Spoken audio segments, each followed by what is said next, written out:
Bon, je crois que c'est mort. Je suis pas un très bon jongleur, mais en tout cas, c'est pas grave. Ça me permettra de vous parler de ceci. Exactement, c'est quoi cet appareil? C'est un pneu increvable. On était en rupture dessus aussi, malheureusement. Mais du coup, maintenant, on a reçu un stock énorme de pneus increvables. La taille, c'est du 8,5 pouces.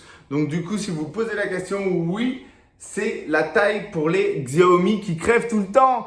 Donc arrêtez de crever et passez au pneu increvable. Venez nous voir chez nous, 29,90 le pneu. Franchement, on le sait, c'est une maladie sur les Xiaomi. Enfin, pas que, il y a beaucoup de trottinettes, ça crève tout le temps. Et du coup, si vous en avez marre, venez chercher des pneus increvables. On pourra vous les monter si jamais vous n'y arrivez pas. Il n'y a pas de souci, mais en tout cas, voilà. Si vous posez des questions, oui, effectivement. Je sais que tout le monde se la pose, celle-ci, c'est est-ce que je vais perdre au niveau du confort? Je vais pas vous mentir, comparé à une chambre à air, c'est clair que c'est moins confortable, mais c'est pas non plus la folie. Il n'y a pas une différence de malade entre le confort d'une chambre à air et d'un pneu increvable. Surtout en plus si vous faites que de la route, si vous n'allez pas dans les chemins ou si vous n'allez pas sur les pavés. Franchement, la différence, elle est vraiment minime. Mais effectivement, je tiens à préciser, ça sera jamais aussi confortable qu'une chambre à air. Après, au niveau de l'adhérence, c'est exactement la même chose. Qu'est-ce que je voulais vous dire d'autre? J'ai un trou. Ah oui, du coup, parce que je réfléchissais aux questions qu'on me posait souvent. Est-ce que ça va abîmer votre trottinette de rouler en pneu plein?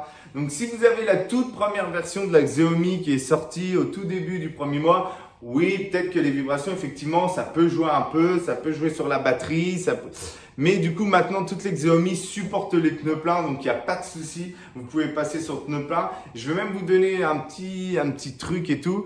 À votre prochaine crevaison, passez sur un pneu plein juste sur la roue que vous avez crevé et vous pouvez rouler avec un pneu plein et un pneu en chambre à air. Ça ne change rien. Et après, si vous crevez le deuxième, hop, vous pouvez passer tout en pneu plein. Donc, vous n'êtes pas obligé de faire les deux d'un coup. Bon, personnellement, je préfère que vous fassiez les deux d'un coup, comme ça je suis tranquille. Hop, je les mets sur votre trottinette et ça c'est fait. Mais du coup, en tout cas, voilà, il n'y a pas d'obligation. Si vous voulez les voir, bon après ça reste qu'un pneu, je ne vais pas vous dire on va l'essayer et tout, ça fait un petit peu voiture.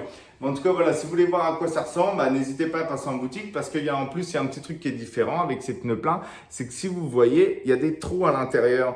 Donc du coup, ceux-là sont vraiment meilleurs que les pneus pleins qui sont vraiment plein sans trous qu'on peut retrouver sur internet et tout parce que ceux-là vraiment au niveau du confort ils sont vraiment mieux que les pneus plein.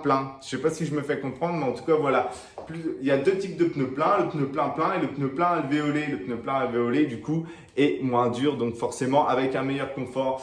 Bon, je vais m'arrêter là parce que ça fait 3 minutes que je parle juste pour vous montrer un pneu plein. Passez en boutique, n'hésitez pas. Pour rappel, ils sont à 29,90. Sur ce, bonne journée à vous. Ciao!